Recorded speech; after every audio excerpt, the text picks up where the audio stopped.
واو. من سنة بالظبط كنت لسه في مصر وقاعد بفكر هعمل ايه الخطوة الجاية. يب، سافرت تاني. حضرت حفلة التخرج على السريع، بعد كده كملت طريقي.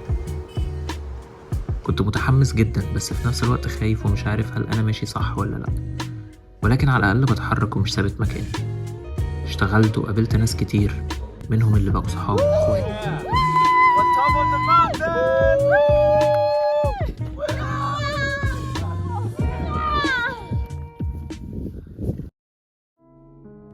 ولكن كعادة الحياة، أبواب بتتفتح وغيرها بيتقفل، ناس بتدخل حياتك وناس بتخرج منها. أيام بتعدي بحلوها ومرها ودروس بنتعلمها، والشعار اللي الواحد رافعه دايما هو الحمد لله. دايما عندي إيمان بإني طول ما بجتهد وبعمل كل اللي أقدر عليه النتيجة والقدر بتاع ربنا هيكون كله خير، حتى لو دلوقتي في ظاهره عكس كده.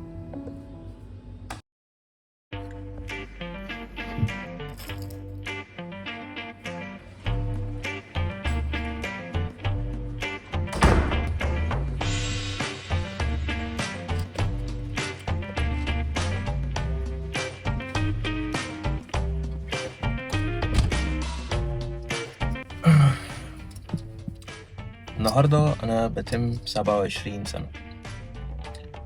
وأنا صغير كان دايما عندي تصور إن شخص في سني يعني كبر بقى خلاص، يعني he figured it out، ومثلا بقى مستقر وظيفيا، متزوج، الستيريوتايبس أو الكليشيز المعروفة يعني في المجتمع.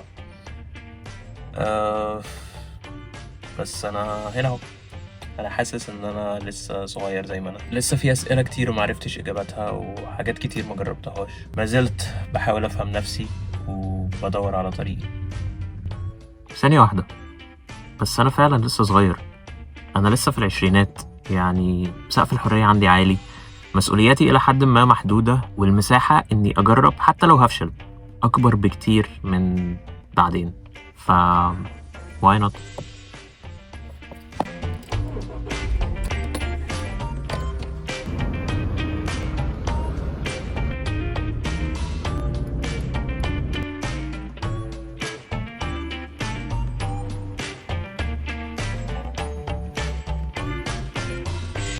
وهو ده المبدأ اللي أنا عايش بيه حياتي.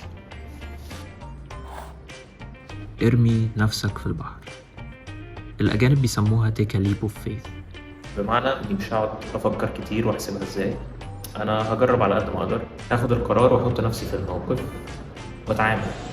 نفع خير وبركة، ما نفعش أهو درس واتعلمته وخبرة واكتسبتها عشان لما أحاول تاني. والمبدأ ده كان أساس لحاجات كتير في حياتي. سبت الكلية اللي أنا فيها وحولت لتخصص مختلف تماما. اشتغلت في كذا مجال وجربت نفسي في أكتر من حاجة. سافرت وعشت في كذا بلد واستكشفت أماكن رهيبة، وكل ده بدون أي ترتيب مسبق. مخاطرة ورا مخاطرة، بعضها كان إيجابي ونجحت فيه، وبعضها انتهى بالفشل بس اتعلمت منه. وكم التجارب والخبرات اللي طلعت بيها كان ضخم وأضاف كتير ليا ولشخصيتي ولأفكاري. الموضوع يخوف جدا بصراحة، خصوصا في البداية، بس بجد يستاهل. بعض الناس بيقولوا عني حالم بزيادة أو منفصل عن الواقع. ربما كلامهم صح، بس أنا بفضل أعيش بروح الطفل اللي عنده فضول يجرب بغض النظر عن الحدود والحواجز الواقعية اللي بتتكون مع الوقت كل ما نكبر وبنعتبرها بديهيات، وهي في الحقيقة قيود بتمنعنا نتقدم في حياتنا أو ناخد قرارات مهمة.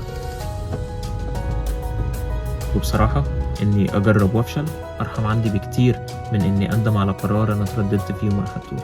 عشان كده ارمي نفسك في البحر، وصدقني هتكتشف حاجات أنت شخصيا ما كنتش تعرفها عن نفسك.